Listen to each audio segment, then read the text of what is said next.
한국이 없으면 세계가 멈춘다. 2025년 세계 경제와 안보는 사상 최고의 격변기를 맞고 있습니다. 최근 미국 트럼프 대통령의 관세 정책은 전 세계에 충격을 주었습니다. 중국은 즉각적인 보복으로 맞대응했고, 일본은 고개를 숙이며 외교적 채널을 통해 우려를 전달했습니다. 유럽은 WTO에 제소하며 회의적인 태도를 보였죠. 그런데 한국은 달랐습니다. 그들은 아무 말도 하지 않았습니다. 그저 조용했죠. 하지만 2달 후 미국의 주요 공장들이 하나둘 멈추기 시작했습니다. 한국이 멈추면 세계가 멈춥니다. 이건 비유가 아닙니다. 사실입니다. 지금 이 순간 세계는 한 나라의 움직임에 따라 방향을 바꾸고 있습니다. 그리고 그 나라의 이름은 대한민국입니다. 최근 하버드 케네디 스쿨에서 열린 국제전략 컨퍼런스장. 전 세계 전략가들이 숨을 죽인 그 자리에서 미국 최고의 전략가 맥킨 리처드가 입을 열었습니다. 한국이 없으면 세계가 멈춘다.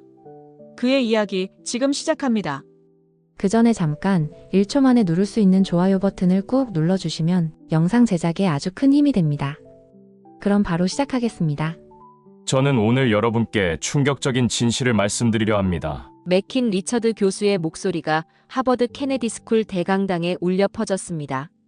교수는 갑자기 발표용 리모컨을 내려놓고 청중을 날카롭게 응시했습니다.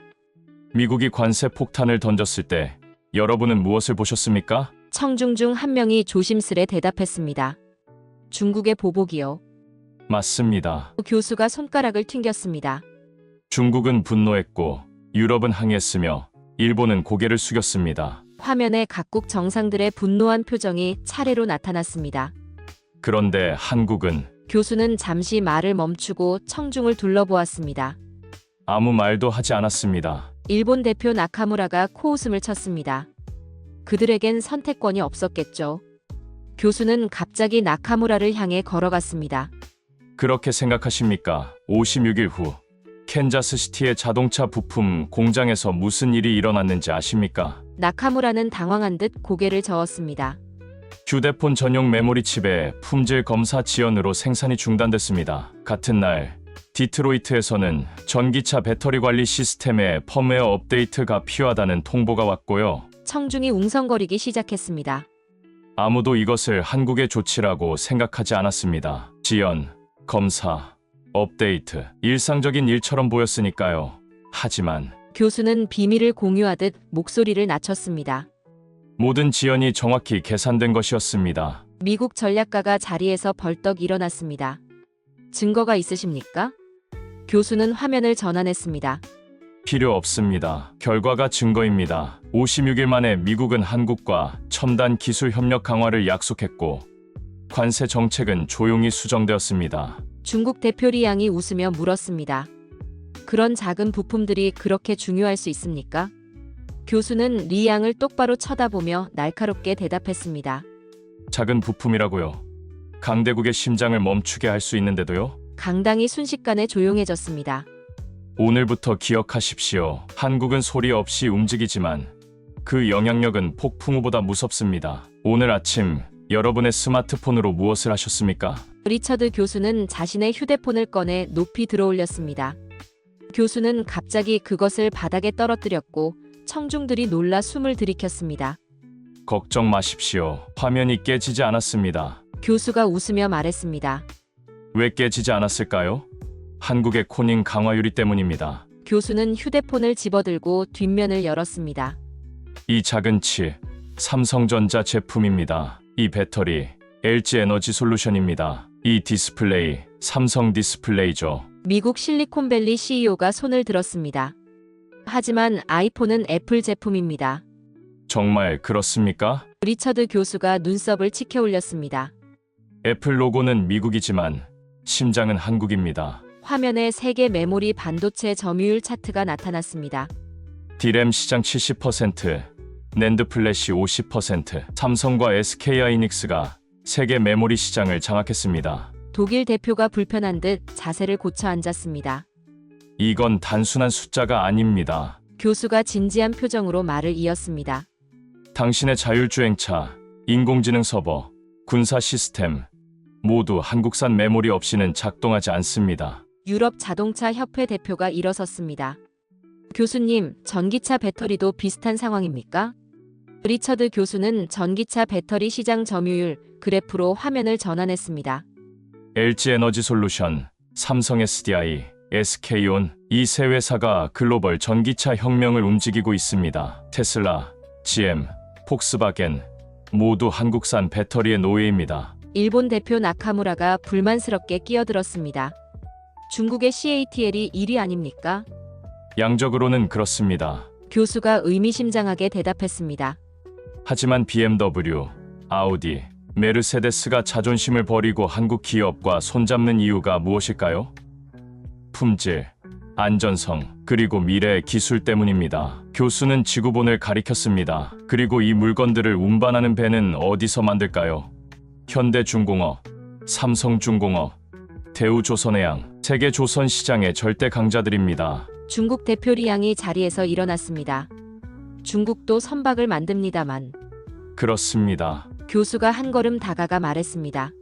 하지만 세계 최대 컨테이너선, LNG선, 초대형 유조선, 이 모든 첨단 선박의 80%는 한국에서 만들어집니다. 청중들 사이에서 불안한 웅성거림이 일었습니다.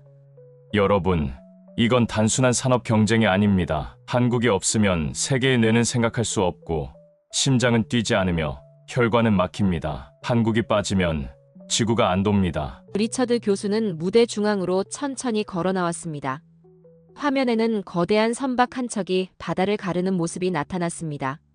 이것이 세계 최대 컨테이너선 HMM 아레시라스호입니다. 길이 400m, 적재량 24,000톤, 한국에서 건조되었죠. 교수는 청중의 반응을 살피며 말을 이어갔습니다.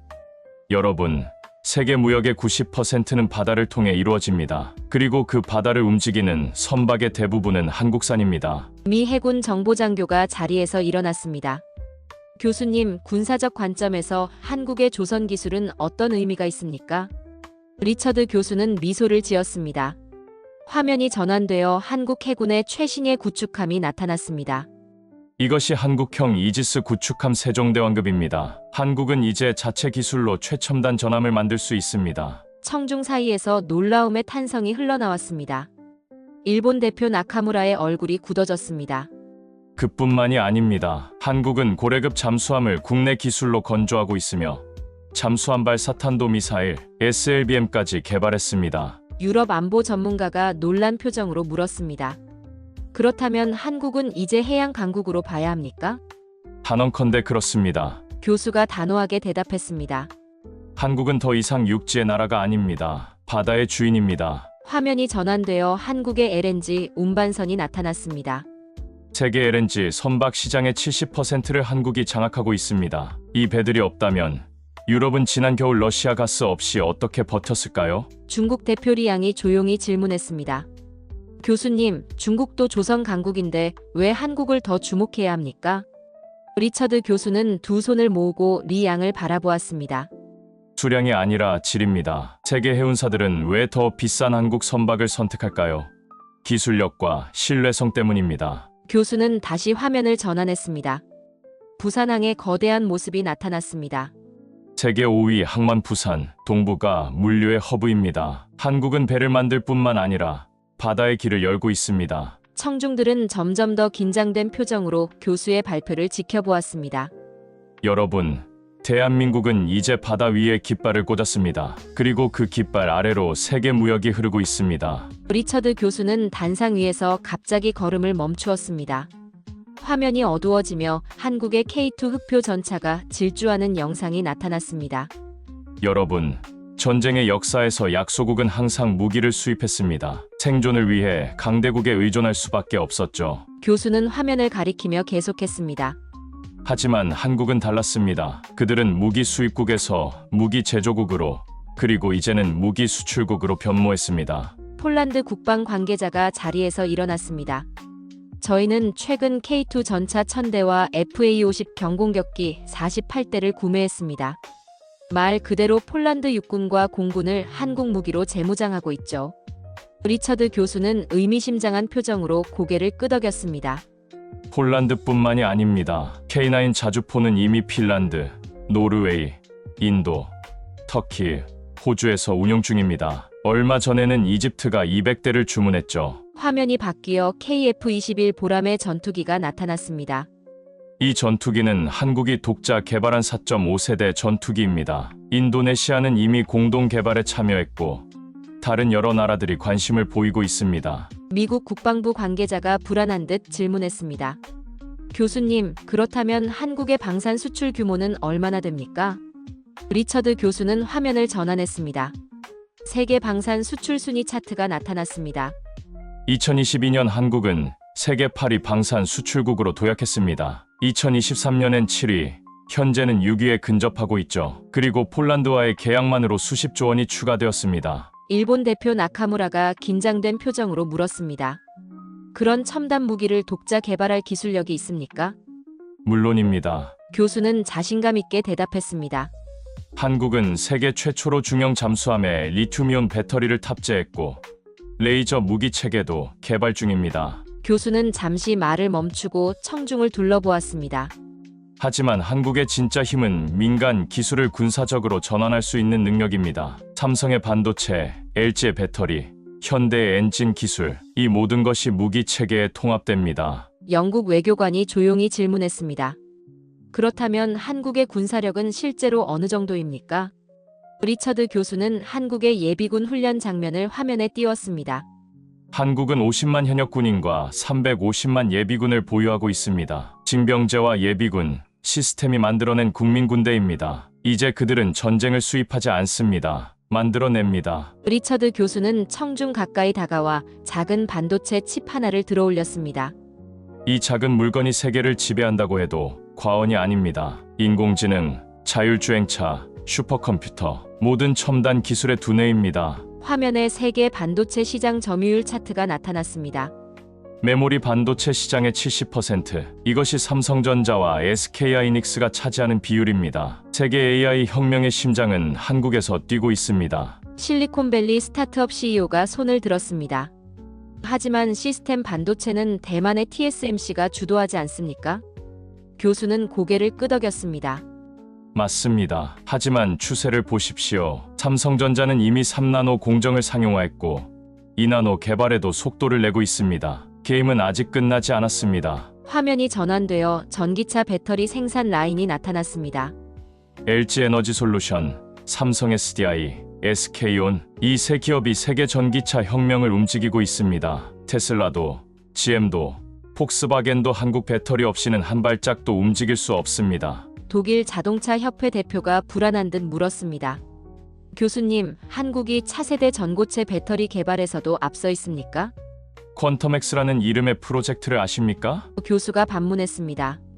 LG와 삼성은 이미 전고체 배터리 시제품을 테스트 중입니다. 충전 시간은 절반, 주행거리는 2배, 화재 위험은 제로에 가깝습니다. 청중 사이에서 놀라움의 탄성이 흘러나왔습니다. 그리고 OLED 디스플레이 시장은 어떨까요? 세계 시장의 90% 이상을 한국이 장악하고 있습니다. 여러분의 최신 스마트폰, TV, 노트북 모두 한국산 디스플레이입니다. 중국 대표 리양이 의문을 제기했습니다. 교수님, 중국도 빠르게 추격하고 있지 않습니까? 리처드 교수는 미소를 지었습니다. 기술 경쟁은 마라톤입니다. 한국이 새로운 기술을 개발할 때마다 경쟁자들은 따라잡기 바쁩니다. 한국은 이미 다음 레이스를 준비하고 있죠. 교수는 화면을 바이오 의약품 생산 시설로 전환했습니다.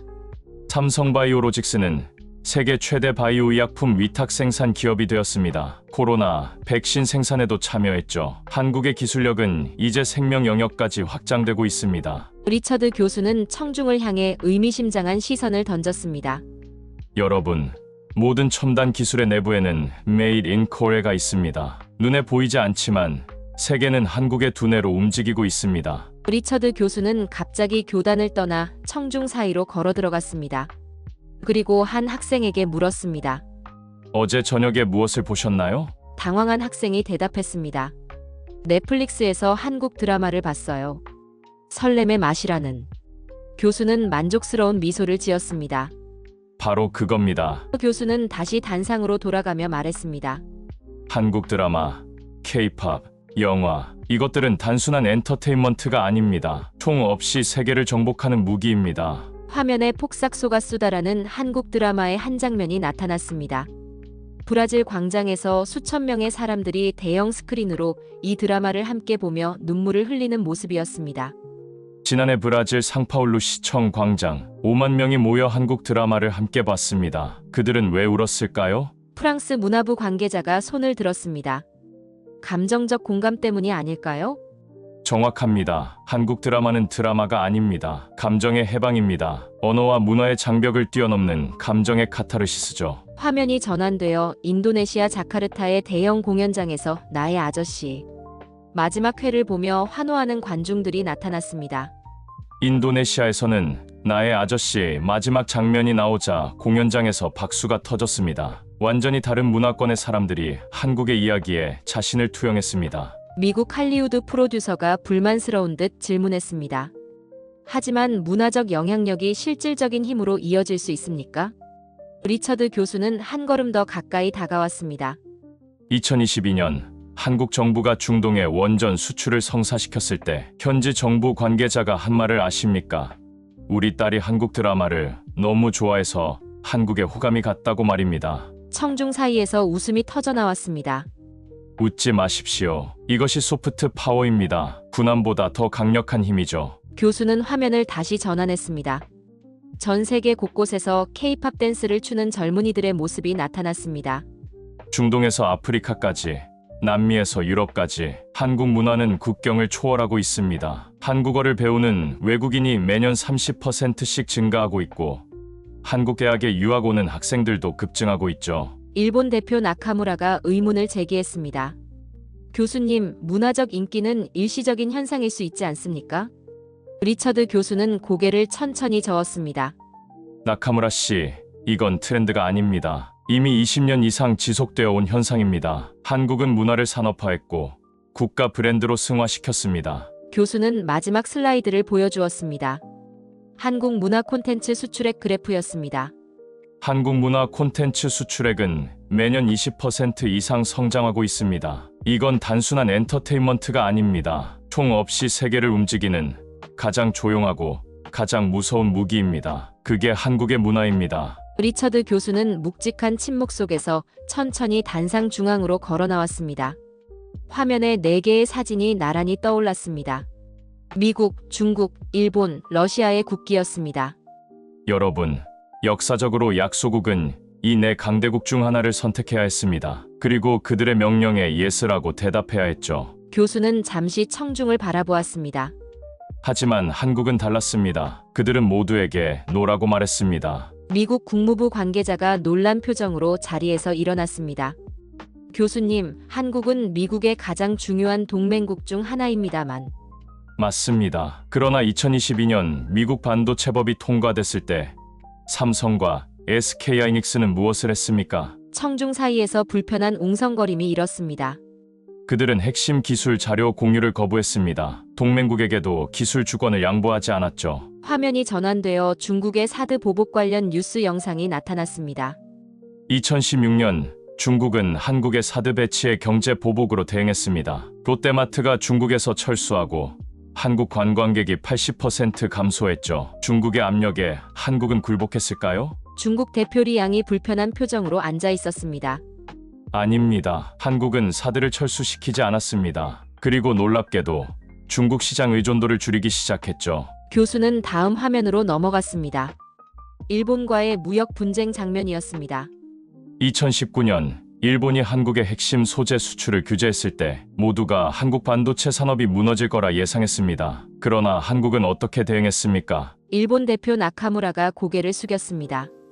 그들은 불과 2년 만에 핵심 소재를 국산화했습니다. 오히려 일본 기업들이 시장을 잃었죠. 리처드 교수는 마지막으로 러시아, 우크라이나 전쟁 영상을 보여주었습니다. 러시아의 우크라이나 침공 때 많은 아시아 국가들이 중립을 유지했습니다. 하지만 한국은 독자적인 제재를 가했습니다. 심지어 러시아와의 오랜 경제 협력에도 불구하고 말이죠. 프랑스 외교관이 질문했습니다. 교수님, 이렇게 강대국들에게 맞서는 한국의 자신감은 어디서 오는 걸까요? 리처드 교수는 사색에 잠긴 듯 잠시 침묵했습니다.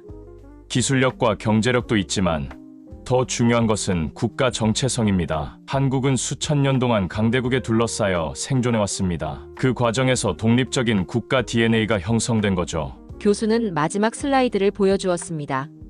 세계 지도 위에 고립된 한국의 모습이었습니다. 이제 한국은 명령을 받는 나라가 아닙니다. 스스로 판단하는 나라입니다. 그리고 그 판단은 오직 하나의 기준에 따릅니다. 바로 국익입니다. 리처드 교수는 천천히 단상 위를 걸었습니다. 그의 얼굴에는 이제 심각한 표정이 어려 있었습니다. 지난 수십 년간 세계는 소수의 강대국이 이끄는 방향으로 움직였습니다. 미국이 정책을 바꾸면 세계가 따랐고, 중국이 결정을 내리면 아시아가 흔들렸습니다. 교수는 잠시 멈췄다가 청중을 향해 고개를 들었습니다. 하지만 이제 그 흐름이 바뀌고 있습니다. 한국이 움직이면 세계가 반응합니다. 독일 전략가가 의문을 제기했습니다. 작은 나라가 어떻게 세계의 흐름을 바꿀 수 있습니까? 리처드 교수는 화면을 전환했습니다. 세계 핵심 산업별 한국의 영향력을 보여주는 도표였습니다. 작은 나라라고요? 반도체, 배터리, 조선, 디스플레이, 이 모든 산업에서 한국은 결코 작지 않습니다. 오히려 거인입니다. 교수는 청중 사이를 천천히 걸으며 계속했습니다. 더 이상 한국은 따라가는 나라가 아닙니다. 변화를 만들어내는 나라입니다. 영국 금융 전문가가 손을 들었습니다.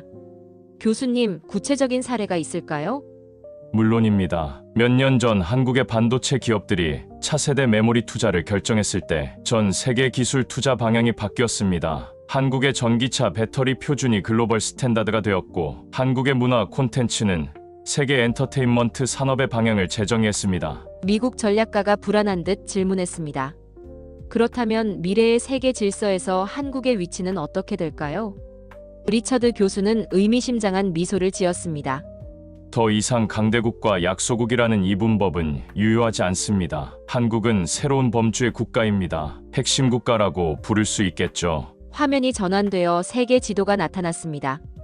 주요 산업별로 핵심 결정권을 가진 국가들이 표시되어 있었고, 한국이 여러 영역에서 빛나고 있었습니다. 한국이 방향을 전환하면 세계의 중심축이 움직입니다. 이제 세계는 한국의 결정에 귀를 기울이고 있습니다. 일본 대표 나카무라가 마지막 질문을 던졌습니다. 그렇다면 교수님, 한국은 이 새로운 힘을 어떻게 사용할 것이라고 보십니까? 리처드 교수는 청중을 둘러보며 천천히 대답했습니다. 역사가 그 답을 알려줍니다. 한국은 전통적으로 침략자가 아니라 건설자였습니다. 그들은 자신의 힘을 과시하기보다 가치를 창출하는 데 집중해왔습니다. 교수는 마지막 슬라이드를 띄웠습니다. 단 한 문장이었습니다. 한국이 멈추면 세계가 멈춥니다. 그리고 지금 그 진실을 세계는 조용히 인정하고 있습니다. 청중 사이에서 숨막히는 침묵이 이어졌습니다. 일본 대표단은 굳은 표정으로, 중국 대표단은 노트북을 급히 닫으며 서둘러 자리를 정리했습니다. 리처드 교수는 마이크를 내려놓기 전 마지막 한마디를 덧붙였습니다. 대한민국, 당신이 생각한 것보다 훨씬 더 강한 나라입니다. 리처드 교수의 마지막 말이 끝나자 강당 전체가 잠시 숨막히는 침묵에 빠졌습니다. 그리고 갑자기 기자들의 질문이 폭우처럼 쏟아졌습니다. 교수님, 이 발표가 미국의 공식 입장을 반영하는 겁니까?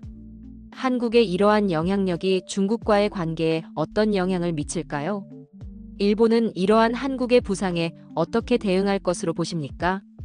교수는 손을 들어 조용히 해달라는 신호를 보냈습니다. 강당이 다시 조용해졌습니다. 제 발표는 개인적인 연구, 결과에 기반한 것입니다. 다만 사실에 근거한 분석이라는 점을 강조하고 싶습니다. 일본 대표단이 굳은 표정으로 일어나 퇴장하기 시작했습니다. 그들의 얼굴에는 긴장과 불안이 역력했습니다. 중국 대표단은 서둘러 노트북을 접고 서류를 챙기며 휴대폰으로 급하게 통화를 시작했습니다. 누군가에게 긴급 보고를 하는 듯 했습니다. 미국 대표단은 자리에 앉아 있었지만 그들 사이에서 급박한 속삭임이 오갔습니다. 위기 관리 모드로 전환한 듯 했습니다. 유럽 대표들은 서로 놀란 눈빛을 교환하며 메모를 비교하고 있었습니다. 리처드 교수는 이 모든 반응을 차분히 지켜보았습니다. 그리고 마지막으로 청중을 향해 말했습니다. 여러분, 오늘 제가 전달하고자 한 메시지는 단 하나입니다. 세계는 변하고 있고 그 변화의 중심에 한국이 있다는 것입니다. 교수는 서류를 정리하며 덧붙였습니다. 모든 강대국은 언젠가 약해지고 모든 약소국은 언젠가 강해집니다. 한국은 그 언젠가가 바로 지금임을 증명하고 있습니다. 교수가 단상에서 내려오자 기자들이 몰려들었지만 그는 차분히 미소 지으며 말했습니다. 더 이상의 질문은 받지 않겠습니다. 앞으로의 세계 질서는 우리 모두가 함께 지켜보게 될 것입니다. 강당을 나서는 리처드 교수의 뒷모습을 모든 참석자들이 주시했습니다. 그날 하버드 케네디 스쿨에서는 세계 질서에 대한 새로운 관점이 제시되었고 그 중심에는 예상치 못했던 국가, 대한민국이 있었습니다. 오늘 리처드 교수가 발표한 내용의 핵심은 한국이 세계 산업의 심장으로 자리매김했다는 것입니다.